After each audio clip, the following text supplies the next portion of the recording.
Bonjour, c'est la première fois que je fais une vidéo YouTube, donc je vous demande de faire preuve de compréhension à mon encontre. Vous allez certainement entendre des hésitations de ma part, je vais peut-être bafouiller, je vais peut-être me répéter. Enfin, je ne peux pas faire des miracles, hein. C'est comme on l'on dit, le métier qui rentre. Ça va venir, les prochaines vidéos vont être meilleures, j'en suis convaincu. Alors il ne me reste plus qu'à me présenter. Qui suis-je? Eh bien, je suis Jean-Pierre Nops. Je suis de nationalité suisse. Je suis né à Neuchâtel. Comme chaque enfant, j'ai fréquenté l'école primaire, puis ensuite l'école secondaire. Plus tard, j'aurais bien voulu fréquenter le gymnase, mais mon problème, c'est que je n'étais pas très doué dans le domaine des branches scientifiques. Je veux parler de la physique, des mathématiques, des calculs, de la chimie, enfin de tout cela. Ça me donnait mal à la tête. Moi, ce que j'aimais, c'était les langues. Par exemple, je me souviens dans ma classe, on nous a dit maintenant vous allez devoir apprendre la langue allemande. Tout le monde faisait des grimaces, tout le monde disait mais pourquoi apprendre cette langue, on ne va jamais la parler, alors que moi, ça m'intéressait. J'ai même eu l'occasion de lire Goethe en allemand. Bon, chacun est différent. Quand on a appris l'anglais, c'était la même chose. J'étais intéressé. Et ensuite, j'ai eu l'occasion d'apprendre d'autres langues. J'ai appris la langue hongroise. J'ai aussi appris maintenant un petit peu la langue thaïlandaise. Je pense que le fait de connaître plusieurs langues, ça ouvre l'esprit. Ça nous permet de connaître d'autres personnes, ça nous permet de connaître beaucoup d'autres choses. Pour en revenir à ma langue favorite, bien que je ne sois pas français, puisque je suis suisse, j'adore la langue française. Pour moi, la langue française, c'est la plus belle langue du monde. On ne discute pas là-dessus, c'est une évidence. Bien sûr, je vais me faire des ennemis, on va dire que je suis nationaliste, je suis patriote ou je ne sais pas quoi, mais je m'en fous. Moi, je dis ce que je pense, je n'ai jamais fait preuve d'hypocrisie. Si ça plaît, tant mieux, si ça déplaît, ça m'est égal. À l'époque, j'étais très très doué pour faire ce que l'on nommait des compositions, que l'on nomme aujourd'hui des dissertations. C'était tout simple, il fallait écrire 30-40 lignes sur un sujet donné. Moi, je ne suis pas quelqu'un qui aime se vanter, bien au contraire. Je suis un homme modeste. J'aime bien rester dans l'ombre, je ne vais jamais me mettre en avant. Il n'en demeure pas moins que lorsque mon maître, je m'en souviens très bien encore de lui, un homme qui s'appelait Jean Martin, eh bien, il n'en revenait pas. Il me disait, mais tu vas chercher où toutes tes histoires où c'est que tu trouves tous ces mots? Je les ai jamais évoqués en classe. Tu fais comment? Il avait été tellement intrigué qu'une fois, il était même venu rencontrer mes parents. Il les avait questionnés, mais je comprends pas, Jean-Pierre, il fait comment? Expliquez-moi. La réponse, elle n'était pas compliquée. Mon père, qui était commerçant, il était tout sauf un intellectuel, hein. Il vendait des pneus. Eh bien, il possédait quand même une énorme bibliothèque, car il aimait la lecture. Oui, on peut être manuel, mais aussi aimer lire. Et moi, je n'étais pas du style à aller dans la rue jouer avec mes camarades, à me bagarrer, à me faire taper dessus. J'étais un jeune homme qui adorait rester chez lui. J'étais déjà un peu pantouflard à cette époque. Et puis, vu mon caractère, je suis quelqu'un d'assez introverti. J'éprouvais du plaisir à me rendre directement devant la bibliothèque de mon papa, qui possédait énormément de livres, toutes sortes de livres. Et je lisais, mais je lisais pas 3-4 livres. Non, j'en lisais des dizaines. Et si je comptabilise, puisqu'on adore utiliser ce mot dans mon pays, je ne vais pas dire que j'ai lu des centaines de livres, non, j'en ai lu des milliers. Après avoir lu tous ces livres, bien évidemment, j'avais envie d'en écrire moi-même. Et lorsque j'avais 20 ans, je me souviens, j'ai écrit 2 petits romans d'amour.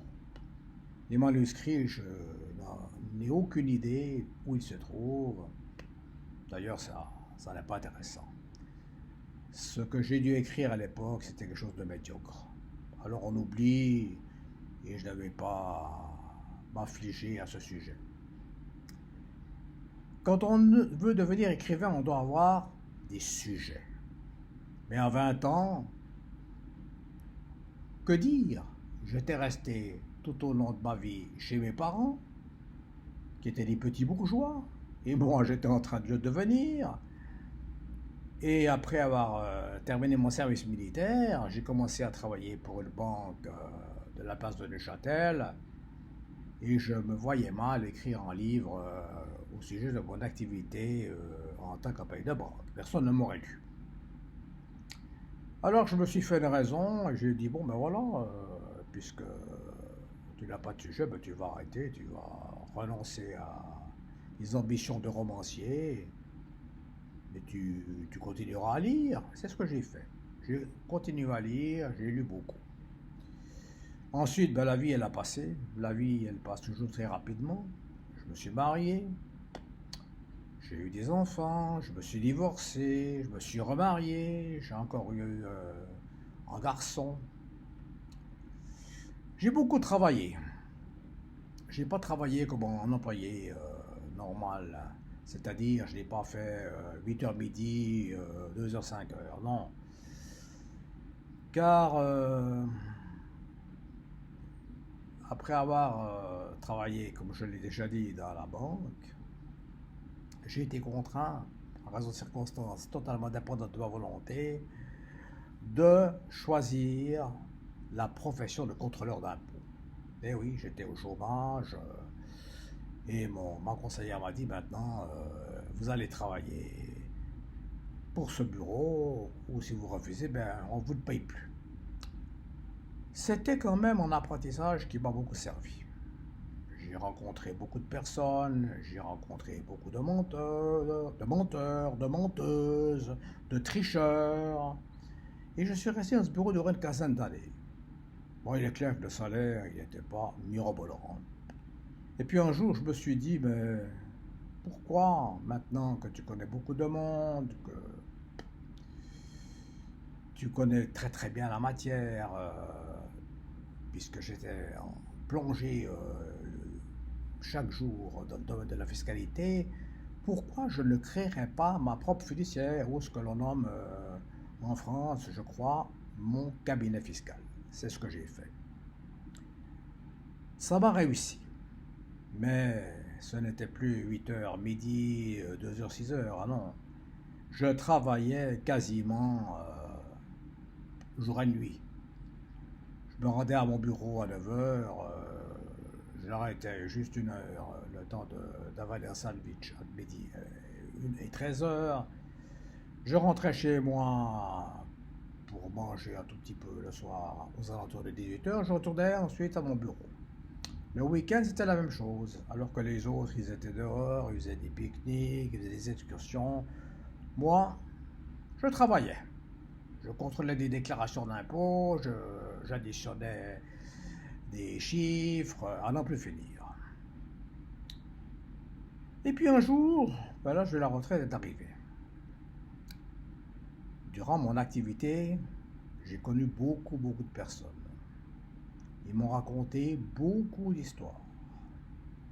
Par conséquent, j'avais énormément de matière à écrire des romans. En 2017, en juin, je me suis dit je vais tout quitter. J'avais mon bureau à Genève, mon cabinet fiscal, comme on aime le dire. J'avais atteint l'âge de 65 ans le 1er février. Je me suis dit, maintenant ça suffit. Je vais quitter définitivement la Suisse. Je me suis rendu en Thaïlande, pays que je connaissais bien. Je me suis établi dans le sud, plus précisément sur Attani, à quelques kilomètres, disons une centaine de kilomètres de la célèbre île de Koh Samui. Je me suis acheté un bureau, j'ai posé sur ce dernier mon ordinateur et j'ai commencé à écrire. J'ai rédigé 2 romans que j'ai publiés.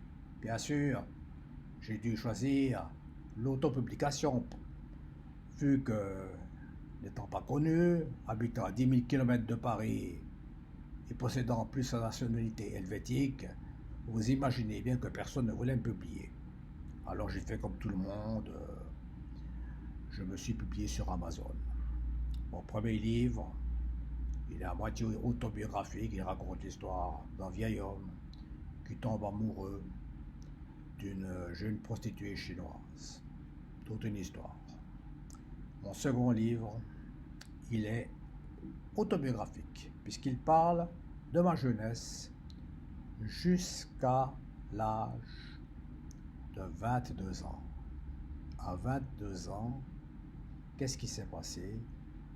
Je suis tombé amoureux d'une jeune fille qui habitait en Transylvanie. La Transylvanie, c'est une petite région qui se trouve désormais en Roumanie, mais qui autrefois appartenait à la Hongrie. Voilà. Ensuite, ayant écrit ces 2 livres, je me suis dit, bon, je vais essayer de me faire connaître sur Facebook. J'ai créé une page Facebook, j'ai à peu près 2000 abonnés, je reçois des likes à n'en plus finir.